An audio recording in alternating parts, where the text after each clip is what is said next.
In Wildmender, you are tasked with saving the world one plant at a time by your lonesome or with friends. You are awakened at an oasis and tasked with saving the world. For transparency, I played alone. Starting out, you'll be overwhelmed at first. Some slight tutorials, but then it throws you out to the open world.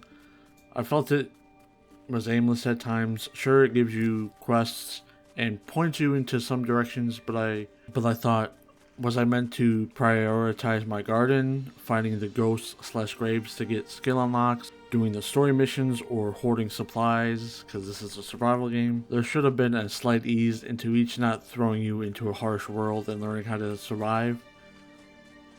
Now, I'm not saying it needs to hold my hand, but just puts me in a spot to learn gradually. On the flip side, once you get more upgrades, items, and progressing through the game, it really becomes rewarding. It's a game where if you stick with it, you'll come to enjoy it. The menu controls are a bit obtuse, you're not sure how to get from one thing to thing, but I got the hang of it for the most part. In Wildmender, the world is split into 4 regions: dunes, salt flats, mountains, and canyons, each having their own weather debuff like wind, water, and food reduction, poison. You can negate them via trinkets, but not completely.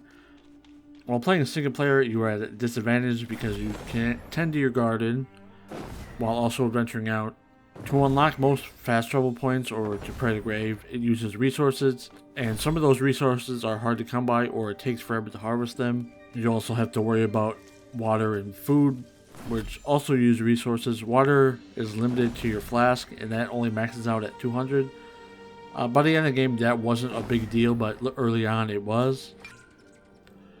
It may look and sound cozy, but there is some combat in the game, and warning, the final boss, while playing alone, is a hectic mess. Some of the decisions in Wildmender are at odds with itself.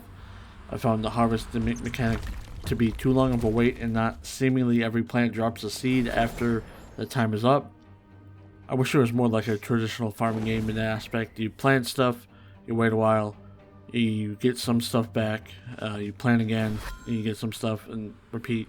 That ties itself to having too little resources to unlock more stuff for skills or heal the world, more of the world, while also being used for food and health items. Maybe it's different with multiple people. Playing solo is pretty much like choice paralysis, because you gotta either get your resources, use some up while tending to your garden, or when you're out adventuring, you may use too many resources and you don't get enough back, which is kind of annoying. That's why I think it would be easier for multiple people playing, because you have your roles, you can switch off, you can do stuff together. Some issues I've encountered: very bad pop-in while fast traveling or flying around with the wing cloak. In certain areas, the frame rate tanks hard.